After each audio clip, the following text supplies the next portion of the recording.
Welcome to Seasoned Citizens Present. Today our guest is Phyllis Anderson of Muscatine, and she leads a newly formed chronic pain support group here in Muscatine. My name is Bob Carl. Phyllis, I guess we ought to start with a little background, and so the first question that I guess I would offer you is, how did you get started in this program? Well, I received a low back injury 4.5 years ago in an automobile accident, and the doctor didn't think it was a serious injury. He thought it was a soft tissue injury. And 14 months later, I found out I had a herniated disc, and it had damaged my sciatic nerve root. And I had some internal problems, and ended up having quite a bit of surgery over the course of 3 years, and a lot of pain. Mm-hmm. And I was getting desperate because I didn't want to continue to take the narcotic pain medication and the muscle relaxers and anti-inflammatory medication every day. So I finally found help through a doctor up at University Hospital in Iowa City. And now I'm a pain support group supporter. I see. And I got a lot of help from the support group there, and I want to share what I've learned with people here in our community. Uh-huh. Well, that's an admirable effort on your part, I'm sure. When we talk about chronic pain, I presume there are various types, and I wondered, as I'm sure some of the viewing audience would, whether or not this pain is constant or reoccurring or intermittent. What is the thrust of your interest in the program? Okay, my pain is almost 24-hour a day. Sometimes it isn't a full 24 hours, but it eases up, but then sometimes it gets real severe. Some people have intermittent. It will come and then it will go away for a period of time. Mm-hmm. And the only thing is it always comes back.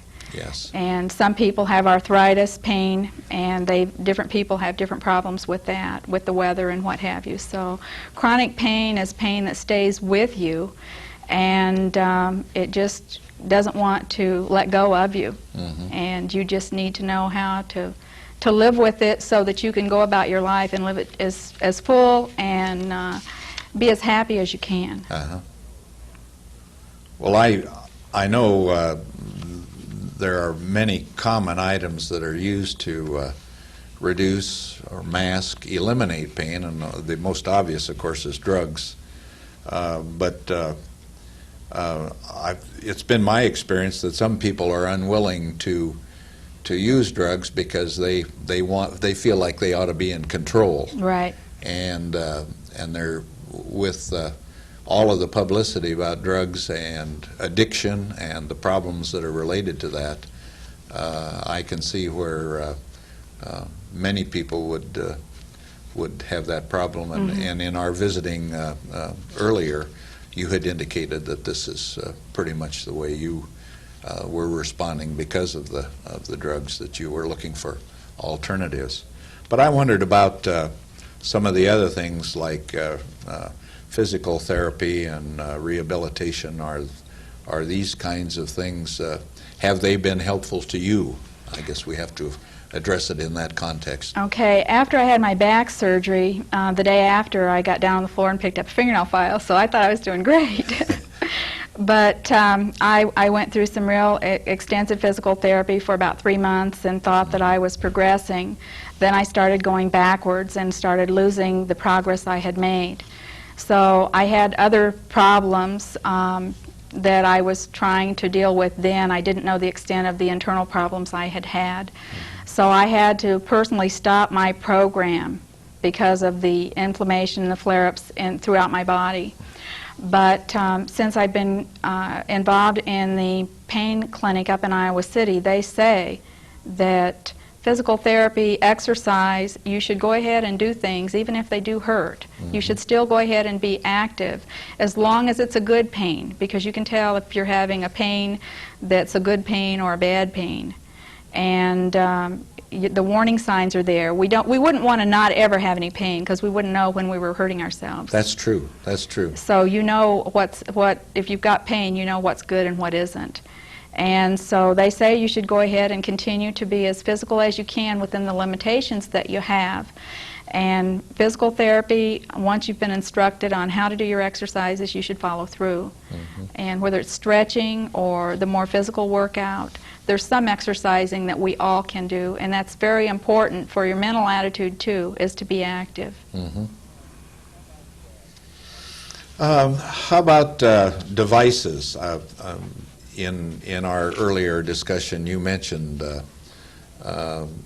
know, the back braces and some of these other things, and then I know from my own mother, who had suffered from sciatic pains, that she had a receptor which sent out an electrical impulse to, I guess, offset the pain. And yes, the TENS unit stimulates the nerves, and there's electrodes, a little battery pack, and you can hook the electrodes up in strategic points, and then it just sends an electrical current down your leg.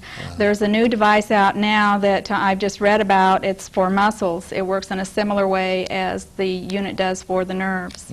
There are also, you know, some people have to wear a brace or a cervical collar from time to time. I have to wear a cervical collar from time to time because the problem in my back goes up to my neck, and it just feels like sometimes it's practically head to toe. So there's numerous devices that you can use, anywhere from a back brace to just a back support. I suspect, though, that most of these are done at the request of a therapist or a doctor, somebody who is involved in this. That's right. All of the things that we're discussing are doctor or therapist recommended. When you have a problem such as we're speaking of, you have to have good medical advice to work on your recovery. Yes. I guess we had mentioned the grin and bear it attitude. Do you want to talk about that just a tad before we go on into the other aspects? Well, I hadn't been doing personally too good of a job of grinning and bearing it. I did a lot of owing and, oh, it hurts and I feel bad before I got help. It seemed like it was a broken record that, you know, my husband was so good and so long suffering with putting up with me because the pain was so bad before I received help. And I sometimes would tell myself that I was not going to say that I hurt, but he would come in from work and see the expression on my face, and he didn't have to ask me because it was written there. But you can, some people do try to grin and bear it, and you can try that, and if you're the right type of person and you haven't been encompassed with pain for an extended period of time, everyone's personality is different. Sometimes you can work it that way. But personally, I was not able to handle it that way because mine had been let go for such a long period of time. Okay, let's talk a little bit about some of the new attitudes regarding pain and how to cope with it. And you've, I know, have been through this whole thing, so I'm going to let you talk about the mental and physical relaxation program and what is involved, and we'll get the benefit of your experience and your knowledge. My experience. Well, that's what I said. I don't have any medical training. I've suffered pain for 4.5 years now, so I said I earned my 4-year degree in pain and suffering. So I'm looking at passing on what I've learned, and I was in such a state that when the pain would get so bad, I felt like I was losing total control of myself, and I didn't want to cry. And if I had been delayed at the doctor's office and had been there for 4 hours before I finally got to see the doctor because they had a mix-up on the time, I kept trying to hold myself together. I just wouldn't break down and cry. And the pain was bad, and I just felt shaky, and I was losing it. And I've always been an take-charge type person, especially of myself. And So in last November, the doctor saw the state that I was in. I had a 12:30 appointment to see him. I saw him at 10 to 5. And that was a blessing in disguise. At that time, I thought it was just literally an unbearable situation. But he recognized the condition that I was in, and I told him that I was only in that condition when the pain got so bad. And when the pain got so bad, I got fearful and I got angry because I didn't feel that I needed to be disabled like I was and have all of the problems that I did had my diagnosis been made sooner. And I said, I feel if I could just have help with the pain, I could make it. And he thought possibly I was going to need some counseling to get through and to get myself put back together and to get over the depression. And he wanted to know if I wanted some antidepressant drugs, and there was that D word again. And I said, well, I didn't think so. But I went home and mulled everything over in my mind and talked with my husband. And I said, well, if I could get some help, even if I had to take the antidepressants until I could get help, maybe I can't handle this myself. Maybe I am not strong enough. Maybe I do need professional help. And so I called the doctor and told him that I wanted to take him up on his offer, that I felt that I could be helped and I deserved to be helped and I wanted to be normal again. And he made a referral over to the orthopedic department for me to get into the pain clinic. And that was an experience. I went up there, and that was another 4 hours sitting. And so by the time the doctor got in to see me, he walked in and said, well, Mrs. Anderson, I don't think there's any surgery or anything like that we can do for you. And I said, whoa. I said, I'm not here looking for more surgery. I said, I just need help with my pain. And I was on the verge of breaking down again. And so they called the pain doctor. And they said, he will be right over. And it wasn't 5 minutes. And Dr. Guerin was over in the office talking with my husband and myself and said that he felt he could help me.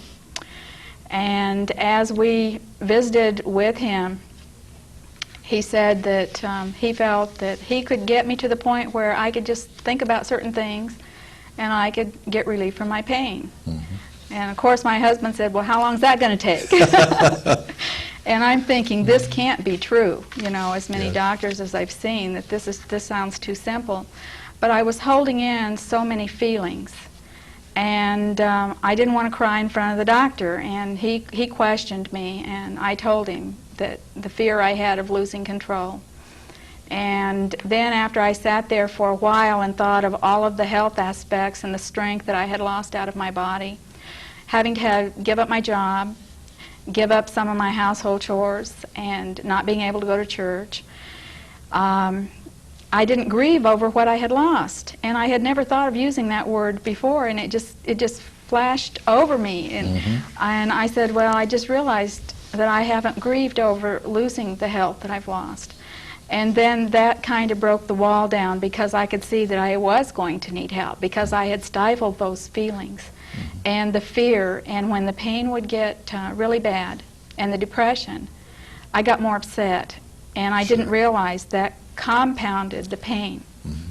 So I started meeting with Dr. Guerin up at University Hospital, and he teaches coping skills in the Spine Diagnostic and Treatment Center. I see. And he helps the people cope with their pain, teaches them how to relax. And they have a 1-hour group session on Thursdays with the doctor, and anyone can go. It's free. And then there's a 1-hour support group session where people share. And 2 weeks after I went into the program, I didn't even look like the same person. The people in the group couldn't get over the recovery that I had already made. So, he explained to me that the outlook that I had on everything had a great bearing on my physical being. And I've read a lot of books, and I found out that is true. And I'm a firm believer that what you think shapes your habits and has an effect on your health. And I've read several books that are available at the library, And Anatomy of an Illness by Norman Cousins. He had a collagen disease. His connective tissues were falling apart, you know, and he literally was falling apart. It's an arthritic type problem. I see. And he was able to get himself, with the help of his doctors being open-minded, back and recovered. He had a 1 in 500 chance of recovering. But he looked at things and laughed and said, I'm going to regulate some of the tests and the different things they want to do to me, and I'm going to do everything I can to get myself better. And he wrote a book. First he wrote a paper, and he got so much response to the paper that he had written that he wrote a book. And he was editor of Saturday Review, and then he quit that job and went to California to the medical school. And he worked with the medical professionals and the students and patients. And they analyzed how your mind can, and how you are told you have a problem and what your prognosis is, how that can affect your recovery and your outlook on life. And there's a lot of medical testing and training and theories out, and they found that, you know, just listening to music, doing something that you really enjoy, and relaxing, and getting a little bit more lighthearted, being a little more positive, and your mind, you can train your mind to control your body. And the things that you put through your mind, if they're negative, they're going to come out that way in your body somewhere, especially if you have a chronic problem. So there's a lot of books available at the library that people can get to read, and I've recommended that to everyone that I've talked to, because there are other books that I have read that are available there. But if you can train your mind to help you deal with your pain, you can get off of some of the drugs, and that works. And the studies have been done on people with arthritis and MS and all of these other diseases, rather than just injuries, you know, just diseases, anything with pain. You mentioned the books, and I know there is a tape that you use because you mentioned music. And do you want to talk a little bit about that? Okay. Well, Dr. Eugene Guerin is the coping skills instructor and the clinical psychologist that I was speaking of. And he gave me a tape. I thought I knew how to relax. But after I started listening to the tape, I realized that I did not know how to relax. And there's an autogenic training portion of the tape, which is about 15 minutes, and it's self-suggestion. You lay and listen to his voice, and there's background music. And in listening to that program, you're suggesting to yourself different aspects of the mental training, so that later on, once you get your body trained, you can use those powers, and no matter where you are, if you have a bad attack of pain, you can do some breathing exercises and lessen your pain. I see. And that is very useful. Then the second program on the tape is a passive relaxation tape. There's music in the background, and you just lay there, and the doctor goes through. He's speaking as though you're speaking. You're laying there listening to his voice, and it's just like you're saying it to yourself. And he goes through all the parts of your body and says that you're getting warm and relaxed, and you're loosened up, and you just progress all through the body, and you do get relaxed, and you just feel wonderful when it's over. You know, once you've been relaxed and you've got your body trained, what relaxation is. Yes. And that is what helps you deal with the pain, getting totally mentally and physically relaxed. The tapes, does he give you instructions in the tape so that you don't need any education regarding the use of the tape? Is it self? It's pretty well self-explanatory. They just gave me a tape, but he gave me permission to use it with people here, and I've been reproducing it.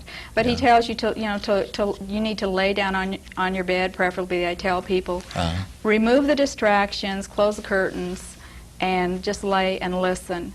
I do recommend, since we're not medical people and this is done as a self-help program that if people have any kind of medical problems, that they check with their doctor to be sure that the deep breathing and the relaxation is not going to be a harm to them. I see. I caution everyone, you know, to do that. Sure. Yes, that sounds like sensible advice. Since I'm not giving medical advice. No, I'm just, no, and I'm sure you don't want to do that. Although these two tapes, then they could get them from you, or get a tape from you. Yes, I have reproduced the tapes. I'm offering them to people for reproduction $3. And if they try it and they don't care to use it, I ask that they give them back to me so that I can pass them on to someone else, and I will give them their $3 back. I prefer the people to come to our meetings so that I can get a report, so that I can give feedback to the doctor on how it's helping people. Now, if I was interested in joining the group, what do I do? Well, how do I start? All you do is say, hey, I'm in pain and I want some help. And we've got a regular meeting schedule set up. And we meet the first Tuesday, the second, third, and fourth Mondays of the month. I see. At the Musser Public Library meeting room from 7 to 9. And the meetings left this month will be the 11th, the 18th, and the 25th.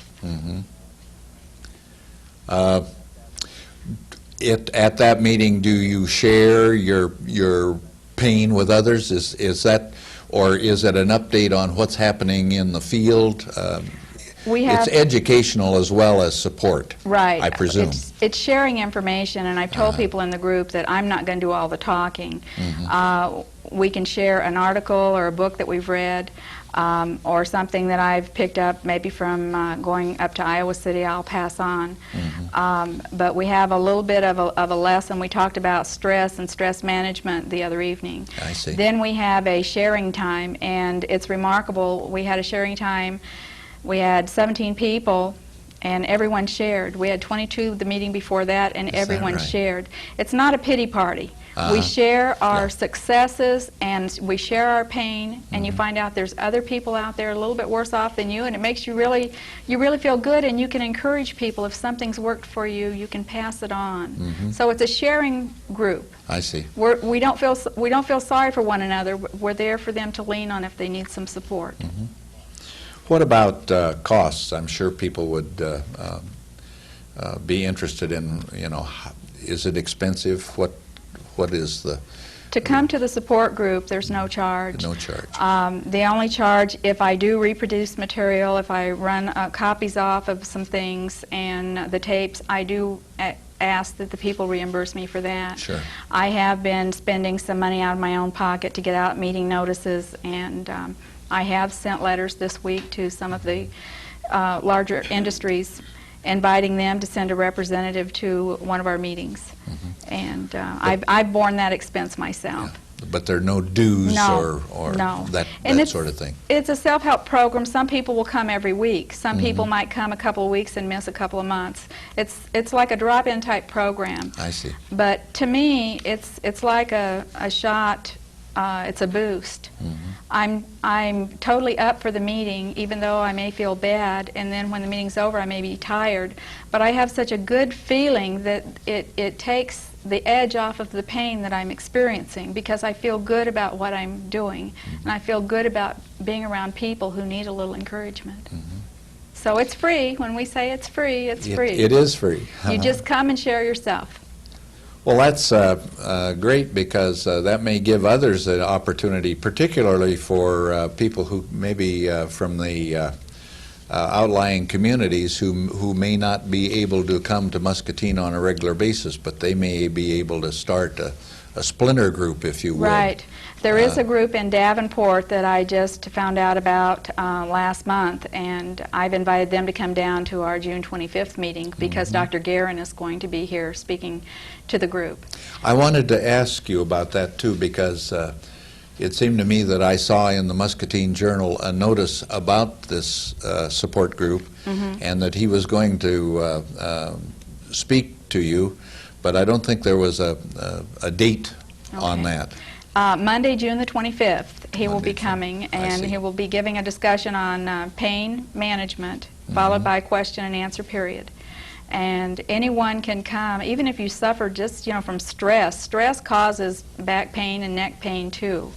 And he's a real interesting speaker, and I hope we have a good turnout. There is no charge. He's coming to speak to us, and he is telling people we have the support group here in Muscatine on people who go up to Iowa City for an evaluation. So he is going to be giving us referrals for the group.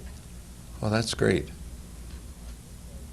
Well, I think our time is just about completed, Phyllis, and I want to thank you very much for all of the information you've provided for us and for the viewing audience.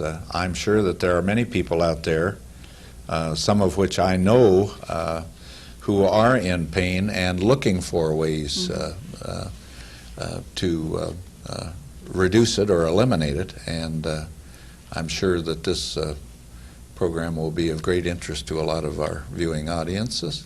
I And I hope want to so. thank you very much for Thank being you. with us. And as usual, I would like to thank Heritage Cablevision for their providing the facilities for us to use, and our great camera crew, Walter Jensen and John Van Lent, for helping us in this presentation this afternoon. Thank you.